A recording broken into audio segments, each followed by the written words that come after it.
अधिक महिन्यात रोज ही 7 कामं केली तर भगवान विष्णूंची कृपा तुमच्या घरावर कायम राहू शकते. पण बहुतेक लोक ही एक मोठी चूक रोज करतात.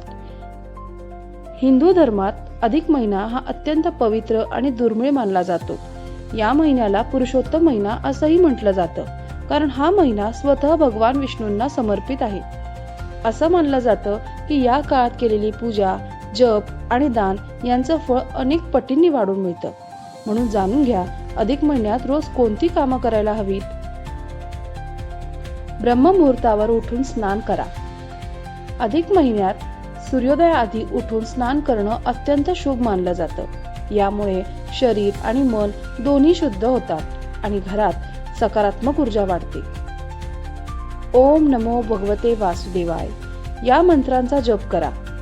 रोज किमान 108 वेळा या मंत्राचा जप करा. असं म्हणतात की या मंत्रामुळे भगवान विष्णूंची कृपा प्राप्त होते आणि मानसिक शांती मिळते. पिंपळाच्या झाडाखाली तुपाचा दिवा लावा. पिंपळाच्या झाडात विष्णूंचा वास मानला जातो, म्हणून संध्याकाळी तुपाचा दिवा लावल्याने पुण्य वाढतं आणि अडथळे दूर होतात.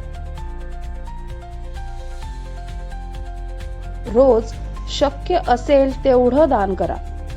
अन्नदान, वस्त्रदान किंवा गरजूंना मदत. अधिक महिन्यात केलेलं दान हे विशेष फलदायी मानलं जातं. विष्णू सहस्त्रनाम किंवा गीता पठण करा. फक्त काही मिनिट जरी वाचलं तरी चालेल. यामुळे घरात सुख, शांती आणि सकारात्मक वातावरण टिकून राहतं असं मानलं जातं. राग, अपशब्द आणि वाद टाळा. या महिन्यात मन आणि वाणी शुद्ध ठेवणं खूप महत्त्वाचं मानलं जातं, कारण या काळात केलेल्या चांगल्या वाईट कर्मांचा प्रभाव जास्त असतो असं सांगितलं जातं. गुरुवारच्या दिवशी भगवान विष्णूंना खीर अर्पण करा. गुरुवारी विष्णूंना खीर किंवा पिवळ्या रंगाचा नैवेद्य अर्पण करणं अत्यंत शुभ मानलं जातं. यामुळे घरात धन आणि समाधान वाढतं अशी श्रद्धा आहे. अधिक महिना वर्षातून नेहमी येत नाही, म्हणून या पवित्र काळात केलेली भक्ती आणि सत्कर्म आयुष्य बदलू शकतात.